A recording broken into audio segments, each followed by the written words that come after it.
Halo semua, saya akan menceritakan sedikit dari dunia Sophie atau novel dunia Sophie. Nah, dalam dunia Sophie itu tokoh utamanya itu adalah Sophia Amundsen. Ya, Sophia Amundsen. Dia seorang gadis yang berumur 14 tahun yang dia tinggal di Norwegia. Nah, hidup awalnya itu dia biasa saja sampai suatu hari dia dapat menerima sepucuk surat dari seseorang yang masih misterius, atau disebut surat surat misterius, yang disebut surat misterius. Dan dengan pesannya singkat tapi dia sangat mengejutkan. Nah, dalam surat itu berisi tentang isinya itu tentang siapa namamu. Nah, beberapa saat kemudian itu dia terus merenung tentang pertanyaan itu, dia tidak tenang. Nah, dan mulai dari situ tuh mulai muncul pertanyaan. Iya, pertanyaan yang datang dari pikirannya itu. Dia bertanya bilang, dari mana datangnya dunia. Itu hanya mungkin karena itu dunia Sophie. Nah, dari situ pertanyaan-pertanyaan yang datang dari seseorang yang tidak dikenalnya, atau yang disebut surat misterius. Nah, dari hal itu memicu rasa keinginan tahunya Sophia yang sangat besar atau mendalam. Enggak, surat-surat itu yang ternyata adalah bagian dari sebuah kursus. Surat-surat itu adalah sebagian besar dari sebuah kursus ilmu filsafat yang dikirimkan oleh seorang pria misterius yang bernama Alberto Knox.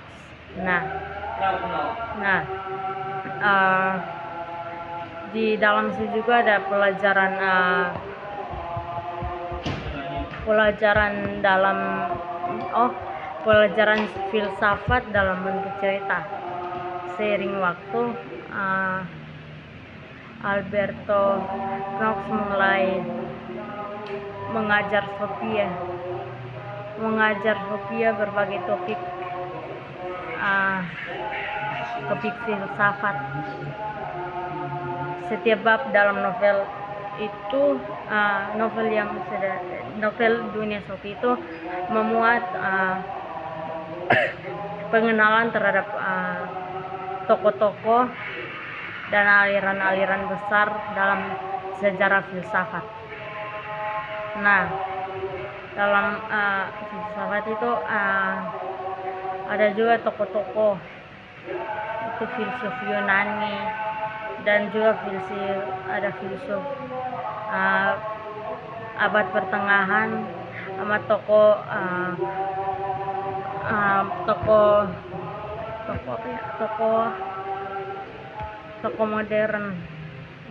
modern seperti Thomas, dan juga ada tokoh pemikir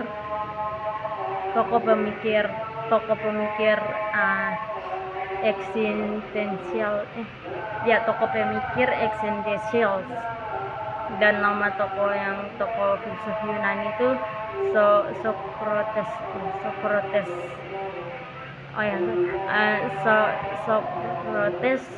Plato, dan Aristoteles. Ya, dan kemudian yang filsuf abad pertengahan itu Thomas Aquinas, dan juga ada Spinoza, Kant, Hegel, dan Marx.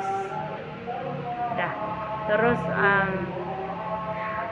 melalui percakapan dan pertemuan langsung itu Sophia belajar untuk memahami bagaimana cara manusia bertanya dan berpikir tentang dunia atau tentang eksistensi, akal, moral, dan kebebasan dan realitas.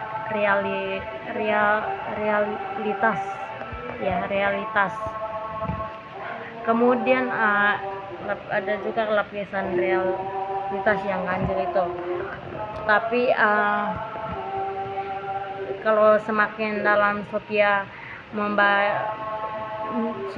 belajar tentang filsafat, dia merasa seperti semakin aneh dunia di sekelilingnya. Nah, terasa membuat dirinya merasa aneh atau kayak atau dia lebih mengetahui dunia sekelilingnya yang sangat terasa. Nah, terus dia mulai menemukan bahwa seorang gadis yang bernama Heidel Moller yang juga menerima surat-surat yang sama sepertinya, yaitu surat-surat asing atau surat-surat aneh. Nah, padahal mereka itu tidak saling kenal. Nah, nama Hilda itu bukan muncul dari benda-benda pribadi. Nama Hilda itu bahkan muncul dari nama barang-barang pribadinya Sophia, atau Sophia memberikan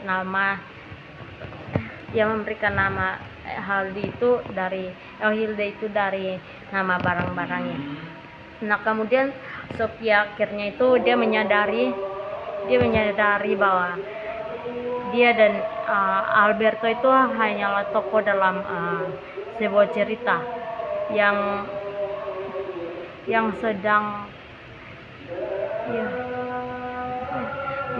ditulis sama seseorang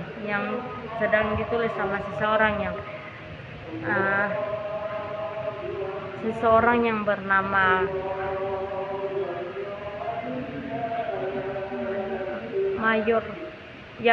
Mayor.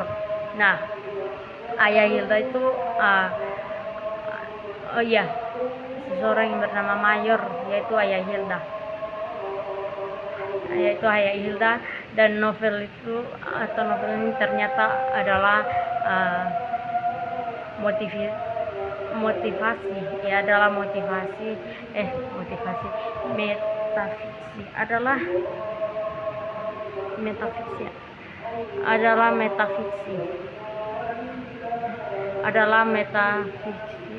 metafiksi dalam sebuah cerita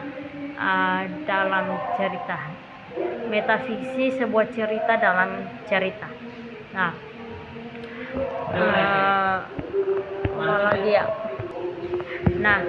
setelah mereka menyadari bahwa mereka itu hanya berkarakter dalam buku Sophia dan Alberto itu memutuskan untuk memberontak.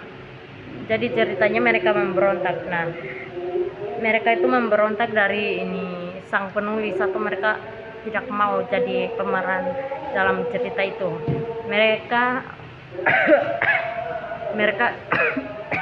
Mereka itu ingin melepas kendali sang penulis dan menemukan jalan keluar dari dunia fiksi yang telah diciptakan untuk mereka. Mereka memilih untuk keluar dari situ. Nah, hal itu menentang konsep filsafat yang sebelumnya itu mereka pelajari. Yang mereka pelajari itu, dan yaitu yang mereka pelajari itu yang mereka bertanya dengan apakah kita